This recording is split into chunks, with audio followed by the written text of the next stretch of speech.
Bismillahirrahmanirrahim. Assalamualaikum warahmatullahi wabarakatuh.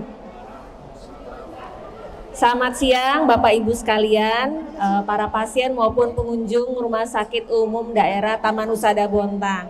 Apa kabar Bapak Ibu? Semoga cepat sehat kembali ya Bapak Ibu setelah berobat di RSUD Taman Husada Bontang. Mohon izin saya memperkenalkan diri, nama saya Dr. Rida, tim dari Promkes atau Promosi Kesehatan Rumah Sakit. Pada siang hari ini sekaligus juga kami akan mengisi podcast Tamada, yaitu tanya masalah Anda dengan ahlinya. Luar biasa Bapak Ibu sekalian, siang hari ini kami akan menghadirkan seorang dokter spesialis. Beliau adalah Dr. Andi Anwar Arsyad, spesialis kulit dan kelamin MKes. Kenapa beliau kita hadirkan di sini? Karena beliau akan memberikan pemaparan mengenai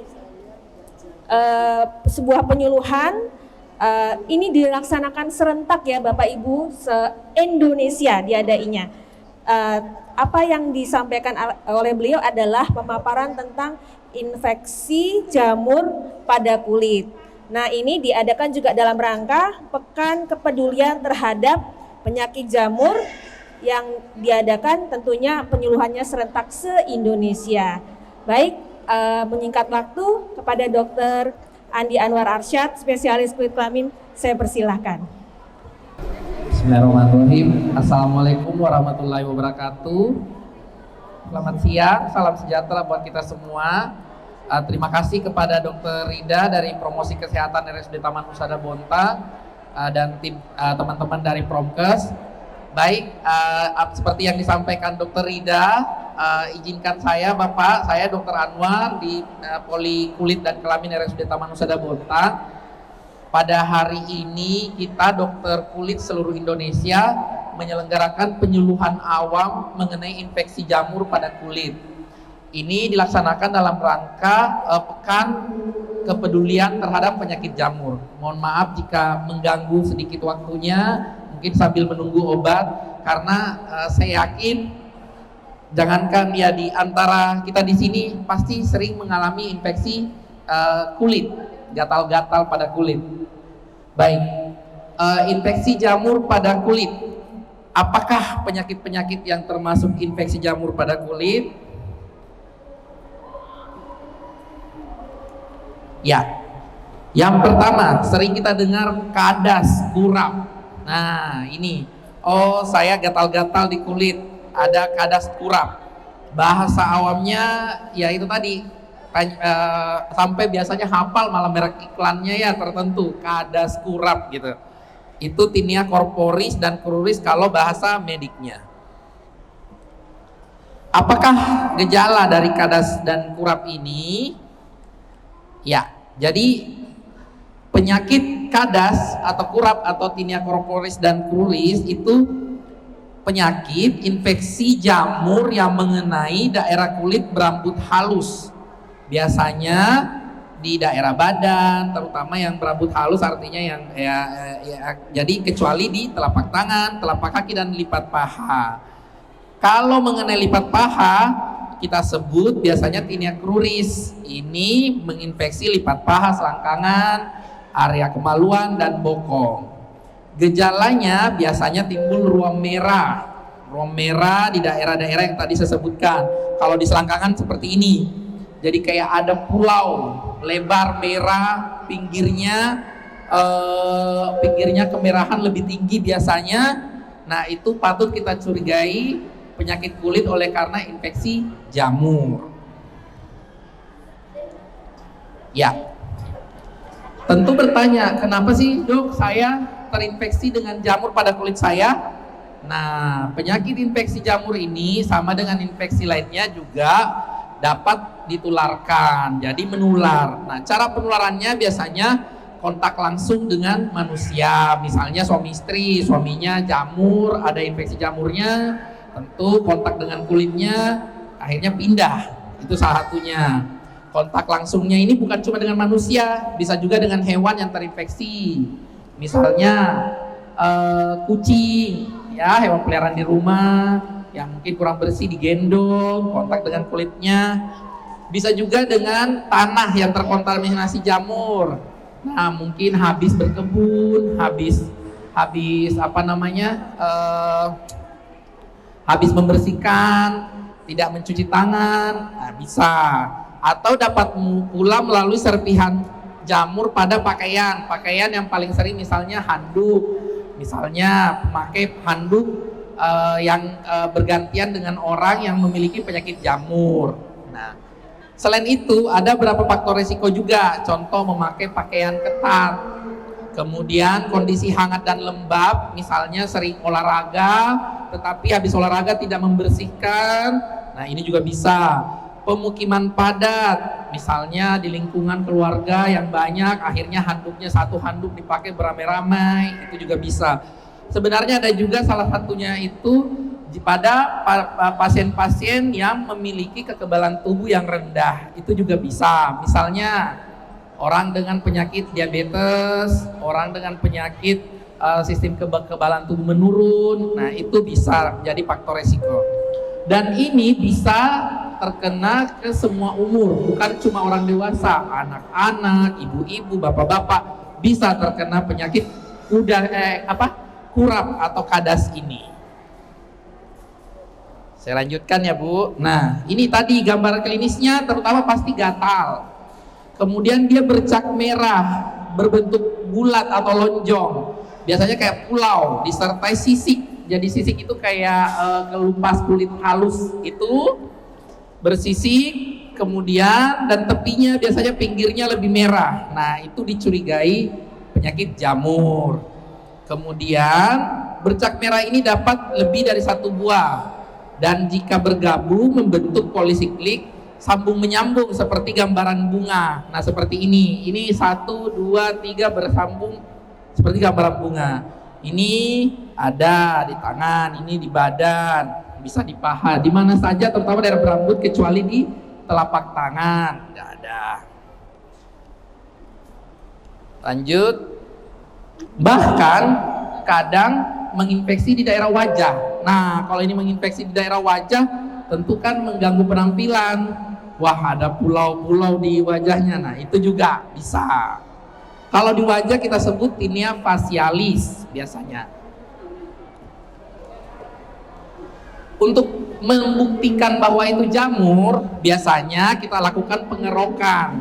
Dikerok kulitnya, diperiksa di bawah mikroskop, biasanya akan ditemukan gambaran seperti ini. Di bawah mikroskop ada hifa panjang bercabang gitu. Nah, sekarang penata laksanaannya apa? Tentunya biasanya kita kasih pengobatan anti jamur. Kalau memang terbukti penyakit ini karena jamur, pengobatannya tentu dengan anti jamur. Paling sering kita kasih biasanya dengan obat oles, krim atau salep. Kalau luas sekali bisa 1 sampai seluruh badan, biasanya kita tambahkan obat minum juga. Nah, selain penata laksanaan pengobatan, yang perlu juga adalah pencegahannya yang nomor 1 adalah menjaga kebersihan diri dan lingkungan sekitar. Jadi kalau ada yang di sini malas mandi, saya yakin pasti ada infeksi jamur di kulitnya. Harus rajin mandi, bersihkan. Kemudian hindari menggunakan handuk pakaian bersama dengan orang lain. Nah, ini biasanya kalau ada putra-putranya di rumah, biasanya kalau remaja suka satu handuk dipakai beramai-ramai. Nah, kemudian memutus rantai penularan. Nah, memutusnya bagaimana? Ya kalau memang ada di rumah yang terinfeksi, itu harus diobati dan juga dipastikan sembuh dan tidak dipakai pakaiannya. Kalau misalnya anaknya ada jamurnya, ya jangan pakai handuknya bersama-sama ya. Dan juga menghindari faktor risiko. Menghindari faktor risiko ya tadi kalau misalnya ada penyakit gula atau apa ya dicegah, jangan sampai ada diabetes atau apa. Olahraga, kalau olahraga yang berlebihan, bagaimana cara membersihkan kulitnya setelah olahraga. Nah, dan yang penting juga bisa segera ke dokter spesialis kulit dan kelamin atau ke dokter keluarganya yang terdekat jika dirasa tidak sembuh, karena bisa saja penyakit seperti jamur ini banyak penyakit kulit yang lain yang mirip juga. Nah, tentunya harus penanganan yang lebih cepat. Karena kalau tidak tambah melebar, kalau tidak diobati tambah melebar seluruh. Apalagi nih satu juga edukasinya, jangan langsung beli-beli di toko obat aja penyakit gatal, padahal tidak tahu ini jamur atau bukan. Semuanya dipakai, akhirnya bisa iritasi kalau memang bukan penyakit jamur atau tidak mempan. Jadi sebaiknya periksakan ke dokter keluarganya atau ke dokter kulit. Itu yang pertama, penyakit jamur yang paling sering. Yang kedua, ini panu. Saya rasa semuanya pernah dengar penyakit panu ini. Nah, tapi ada yang perlu diluruskan. Biasanya bayangannya kalau penyakit panu itu bagaimana bentuknya? Penyakit panu. Bapak biasanya panu, kalau kita menyebut penyakit panu, biasanya bayangannya Bapak bagaimana di kulit itu panu? Nah, bercak putih. Jadi ini yang juga harus diperhatikan, bahwa ternyata panu itu tidak selamanya warna putih. Jadi jangan semua orang bercak putih dibilang wah ini panu, ya. Karena penyakit bercak putih bukan cuma panu, ada namanya vitiligo, ada namanya penyakit kusta pun bisa putih juga. Ternyata jadi panu ini juga disebabkan infeksi jamur pada kulit luar oleh golongan namanya Malassezia. Cantik banget ya, Malassezia, yang merupakan organisme normal di kulit. Gambaran klinisnya bukan cuma putih ya Bu ya, tapi kadang bercak putih kecoklatan, bisa juga malah merah.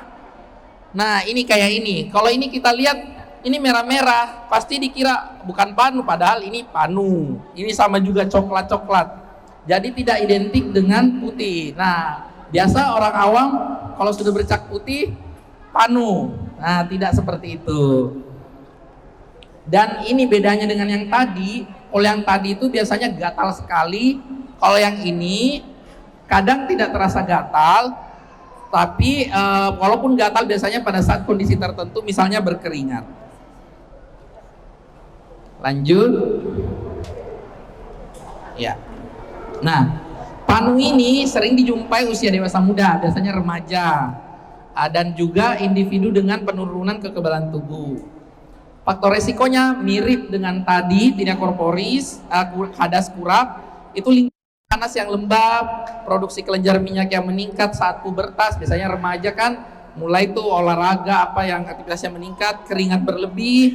Nah ini juga ada konsumsi kortikosteroid. Pasien-pasien yang biasanya ada penyakit yang harus mengkonsumsi obat-obat imun, kortikosteroid, nah itu juga beresiko untuk timbul panu. Kemudian kelebihan atau kekurangan gizi, kelebihan juga tidak bagus, kekurangan juga tidak bagus. Ini juga menjadi faktor resiko.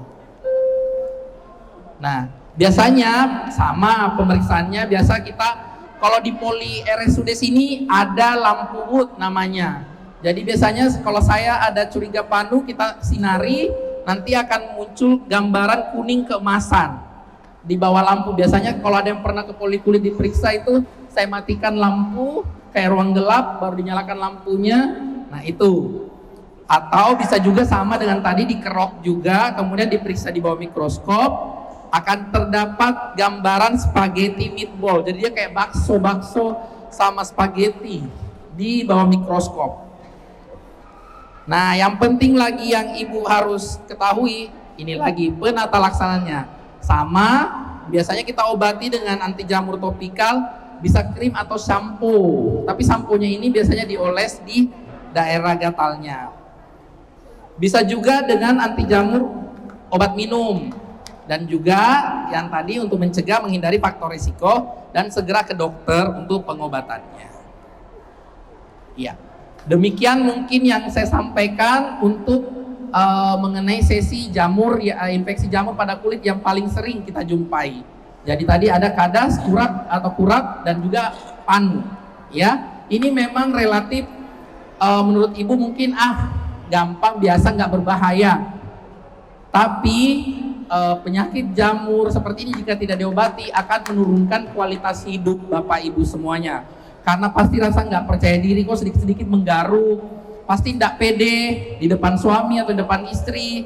Kalau pas lagi buka baju, kok ada pulau-pulaunya, ada apanya. Nah, itu menurunkan kualitas hidup. Akhirnya kadang cekcok, kadang ngambek-ngambekan. Nah, itu jangan dianggap tidak berbahaya. Kalau sudah cekcok, ngambek-ngambekan, akhirnya ngelirik kanan kiri, selingkuh, wah, sudah penyakitnya sudah itu komplikasinya lebih berbahaya. Ya. Jadi apapun penyakitnya semua berbahaya jika tidak diobati. Mungkin demikian Dokter Rida. Selanjutnya yang apa jika sekiranya nanti ada yang ingin ditanyakan,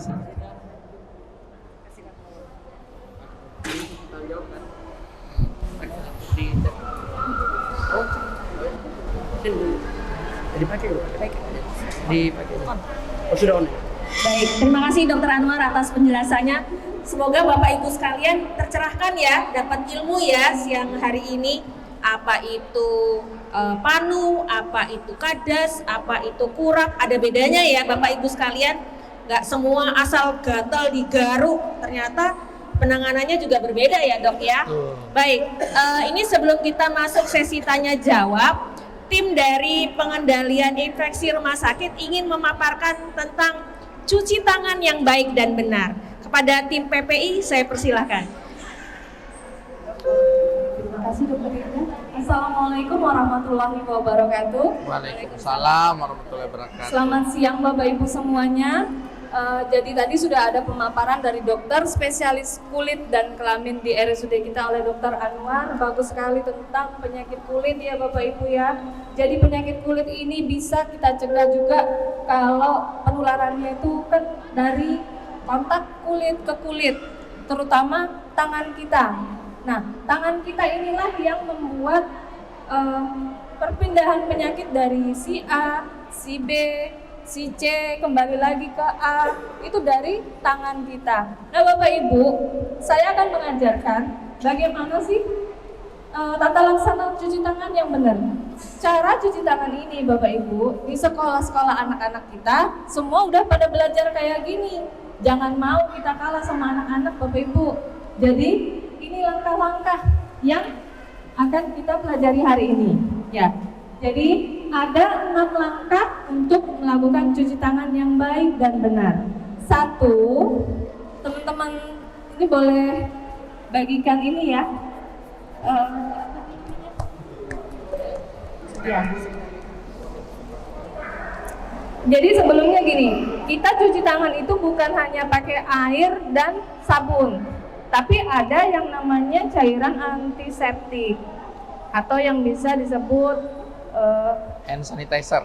Hand sanitizer ya, yang paling sering disebutkan. Jadi kalau kita nggak menemukan wastafel, kita menemukan seperti ini, apalagi di rumah sakit ini ya kita udah sediakan di mana-mana ada. Jadi kalau ada ini kita rajin-rajin aja cuci tangan mumpung ada ini gitu ya. Jadi Bapak Ibu kita sama-sama praktek ya. Boleh? Ya, langkah yang pertama adalah meratakan bahan di telapak tangan sambil digosok. Ayo dicoba Bapak Ibu, tangannya gosok telapak tangan, kemudian gosok punggung tangan, kiri dan kanan bergantian ya. Terus sela-sela jari, kemudian kunci untuk membersihkan yang di dalam sini, kemudian putar jempolnya kiri dan kanan, yang terakhir putar ujung jari ya. Nanti di seputaran rumah sakit ini kita punya flyer-flyer yang seperti ini, Bapak Ibu bisa dilihat kembali, bisa dipraktekkan kembali. Jadi langkah-langkah cuci tangan yang seperti ini untuk menghindari kita dari kuman-kuman atau bakteri. Bagaimana Bapak Ibu? Sudah paham ya? Terima kasih atas perhatiannya. Wassalamualaikum warahmatullahi wabarakatuh. Waalaikumsalam. Baik, Bapak Ibu sekalian, semoga bermanfaat ilmunya dan tolong dipraktekkan ya Bapak Ibu. Jadi selama di rumah sakit misalnya masuk lift, keluar lift, salaman sama orang, pegang gagang pintu, segera cuci tangan atau dengan menggunakan hand sanitizer yang ada di rumah sakit. Jangan lupa ya Bapak Ibu, karena kuman bisa berpindah lewat genggaman tangan. Baik, kita masuk sesi tanya jawab. Mungkin ada yang ingin bertanya tentang materi tadi kepada Dr. Anwar, disilahkan. Kita ada 2 bingkisan menarik loh Bapak Ibu, bagi pertanyaan yang luar biasa kita apresiasi dengan bingkisan dari RSUD. Disilahkan, mungkin ada yang ingin bertanya, disilahkan. Nah, ibunya. Terima kasih atas waktu yang telah diberikan. Selamat pagi Pak Dokter. Pak Dokter, saya nama Siti Sundari, saya guru SD Vidatra. Saya ini mengalami rasa gatal, tapi di bagian sebelah sini aja. Kadang-kadang gatalnya itu saya gini-giniin, ada apa ya? Padahal nggak ada apa-apa, tapi kok cuma daerah sini saja. Itu yang pertama. Terus yang kedua, ketika kita itu ada habis bekerja, terus kan ada keringat tuh, itu di sela-sela kayak di bawah ini, sini itu kayak gatal, itu karena keringat. Tapi kalau dilihat sebenarnya nggak ada apa-apa gitu. Apakah itu penyebab salah satu jenis penyakit gatal yang macam mana itu, macam yang bagian mana? Bagaimana solusinya? Terima kasih Pak Dokter. Terima kasih Ibu, pertanyaan luar biasa. Pada Dr. Anwar, disilakan. Terima kasih Bu Siti. Mungkin yang untuk di tangan ya, definisi gatal itu kan bahwa itu perasaan muncul gatal itu kan ada rangsangan sebenarnya dari saraf yang membuat kita merasa gatal di kulit.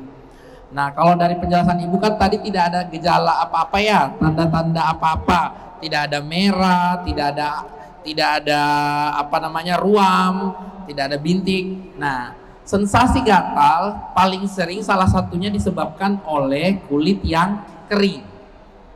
Jadi ketika kulit kita kering, itu biasanya akan menimbulkan sensasi gatal. Nah, jadi agar terhindar, salah satu saran saya sebagai saran untuk supaya menghindari rasa gatal sering di tangan yang tidak ada tanda klinisnya, sebaiknya memakai pelembab moisturizer. Ya. Kemudian yang kedua, menghindari pemakaian yang sifatnya bahan-bahan iritatif. Contoh misalnya minyak-minyak parfum, itu sebaiknya dihindari karena itu juga bisa memicu rasa gatal. Jika sudah muncul klinis, contoh misalnya ruam atau bintik-bintik, kemerahan dan sebagainya, segera diperiksakan. Nanti kita lihat apakah ini suatu eksim atau peradangan kulit biasa, atau bisa juga karena infeksi jamur. Tapi kalau infeksi jamur biasanya yang di telapak tangan itu kita sebut tinea manus, bukan seperti yang tadi yang saya jelaskan. Itu yang pertama. Jadi sebagai supaya mengurangi sensasi gatalnya, coba dijaga kelembabannya, dijaga kelembaban kulitnya supaya tidak kering dan menghindari bahan-bahan kontak yang iritan. Ya, itu yang pertama. Kemudian yang kedua, nah, mengenai daerah lipatan itu memang bagian kulit yang gampang muncul infeksi jamur. Kenapa? Karena daerah lipatan itu lembab, sementara jamur itu gampang tumbuhnya di daerah-daerah yang lembab. Oleh karena itu, jika habis berkeringat, misalnya sudah pastikan dibersihkan, mandi misalnya, kemudian rajin keringat dibersihkan di daerah, terutama daerah lipatan. Karena memang mungkin awalnya belum tumbuh jamur, masih gatal aja karena sensasi gerah, lengket karena keringat itu. Tapi lama-kelamaan kalau itu dibiarkan bisa menjadi tempat tumbuhnya jamur dan bisa muncul yang tadi penyakit kadas, kurap di daerah lipatan-lipatan. Bahkan ada salah satu jenis jamur juga yang sering muncul itu namanya candidiasis. Dia suka di daerah-daerah lipatan-lipatan, ketiak, di dada, payudara kalau wanita, di lipatan payudara badan, ataupun di selangkangan. Itu bisa. Jadi kalau gatal aja, coba dikeringkan, rajin dibersihkan aja, dikeringkan aja. Tapi kalau sudah muncul merah-merah, harus diobati karena kemungkinan besar ada infeksi jamur. Pakai bedak salisil ya? Bedah salisil tidak selamanya justru harus hati-hati, karena bedah itu justru bikin biasanya lengket juga, ya. Jadi kalau memang dia infeksi jamur, biasanya kita kasih krim anti jamur, gitu. Ya Bu ya. Cuma yang penting tadi itu intinya kebersihan. Jadi habis olahraga, habis keringat pulang kerja, dilepas semua pakaian, dikeringkan badannya, dibersihkan. Kalau malah lebih bagus lagi kalau langsung mandi, bersihkan badan. Ya, makasih. Mungkin ada lagi? Silahkan. Ada yang ingin bertanya lagi Bapak Ibu? Ya, silahkan Mbak.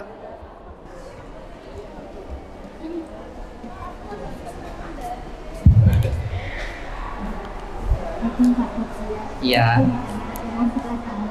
Siapa namanya? Iya. 3 tahun. Dia mengalami gatal di bagian telinga. Telinga. Ya. Berawal dari pembocoran telinga. Apakah itu ada ngaruh sama gendang telinganya sehingga gatal di bagian luar sampai di bagian belakang? Sudah bertahun-tahun saya berobat masih juga gatal. Bagaimana solusinya itu Pak Dokter? Ya. Terima kasih. Gatal, mohon maaf, gatalnya itu di kulit luar telinga atau di dalam lubang telinganya? Oh, di luar sini. Nah, kalau gatal di luar di belakang sini, ya tentunya harus diperiksakan. Pendek di bagian Iya.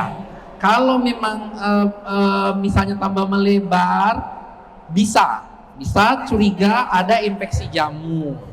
Nah, karena daerah sini kan daerah berambut juga, daerah keringatan juga, resiko untuk infeksi jamur juga pasti lebih besar.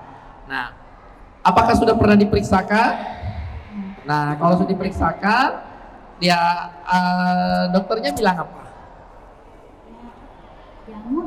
Nah, kalau jamur ya harus diobati tuntas. Jadi kalau Dikasih salep tapi belum ada tetap perubahan. ada perubahan.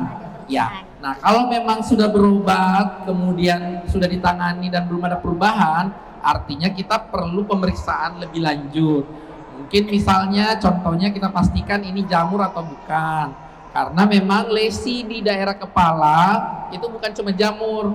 Ada juga namanya seboroid, psoriasis, itu bisa gambarannya menyerupai infeksi jamur.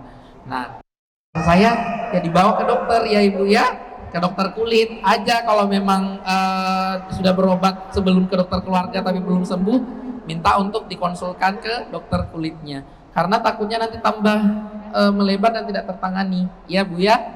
Ya, makasih.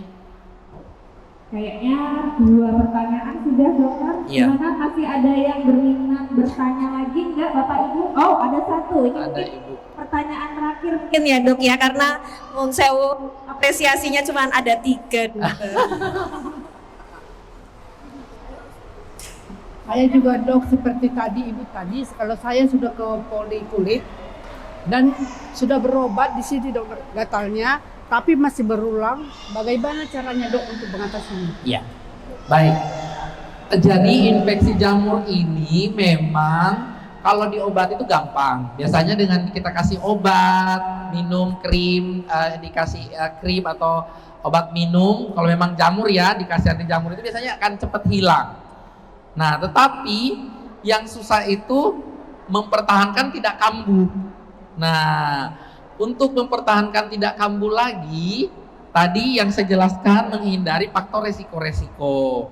Faktor resiko-resiko yang pertama tadi, misalnya kebersihan dijaga, itu nomor 1. Sudah kebersihan dijaga, kedua misalnya tadi pakaian, hindari pakaian ketat, kemudian juga misalnya berganti pakaian dengan anggota keluarga yang lain, itu juga harus dijaga. Kemudian yang ketiga, menghindari faktor risikonya juga jika memiliki penyakit yang beresiko untuk memudahkan infeksi jamur, contoh diabetes, kemudian atau penyakit kekebalan tubuh lainnya. Nah, ini harus terkontrol karena misalnya contoh penyakit diabetes itu menyebabkan seseorang dengan kadar gula darah yang pernah tinggi, kulitnya cenderung kering, gampang gatal, kemudian juga barier atau pelindung kulitnya terhadap kuman itu menurun dibandingkan orang yang normal. Akibatnya jamur gampang tumbuh. Nah, jadi kalau memang ada keluhan, kita obati secara tuntas. Setelah itu dijaga betul supaya tidak kambuh lagi. Nah, intinya tetapi bisa sembuh. Yang penting tuntas pengobatannya. Karena kadang ada beberapa pasien, karena jamur ini biasanya merah kan, sekali 2 kali oles sudah hilang tuh merahnya, nggak dipakai lagi obatnya dan sebagainya. Akhirnya mungkin masih ada bibit jamur yang belum maksimal pengobatannya, itu lagi yang muncul gitu. Nah, kalau kasusnya ibu misalnya kalau memang ada diabetes, tentu harus rajin terkontrol diabetesnya double, kebersihan tubuhnya lebih double lagi dibandingkan yang normal gitu. Kebersihan badan, pakaian, lingkungan itu harus lebih ekstra lagi. Ya Bu ya. Nah, selanjutnya kalau masih konsul ke dokter kulit. Ya, betul. Kalau misalnya belum tuntas, berarti memang diharapkan kehadiran ibu kembali untuk berobat, dan salah satu pilihan rumah sakit tentu saja di RSUD Taman Husada Bontang. Baik, terima kasih atas 3 penanya tadi.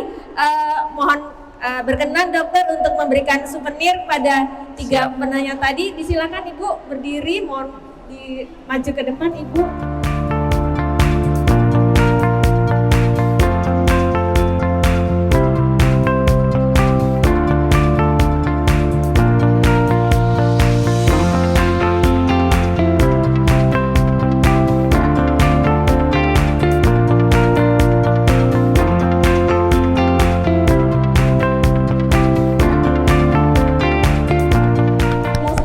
Pada Dokter Andi Anwar Arsyad, spesialis kulit dan kelamin. Terima kasih dokter Terima sudah kasih hadir. Dokter Ida. Baik, Bapak Ibu sekalian, tidak terasa sudah berakhirlah kegiatan promkes atau promosi kesehatan pada siang hari ini. Semoga acara pada siang hari ini bermanfaat, ilmunya bisa kita terapkan untuk menjaga kebersihan tentunya ya. Bila ternyata ada keluhan, silahkan kami RSUD Taman Husada Bontang siap melayani sepenuh hati. Saya Dr. Ida mengakhiri, wabillahi taufik wal hidayah. Wassalamualaikum warahmatullahi wabarakatuh.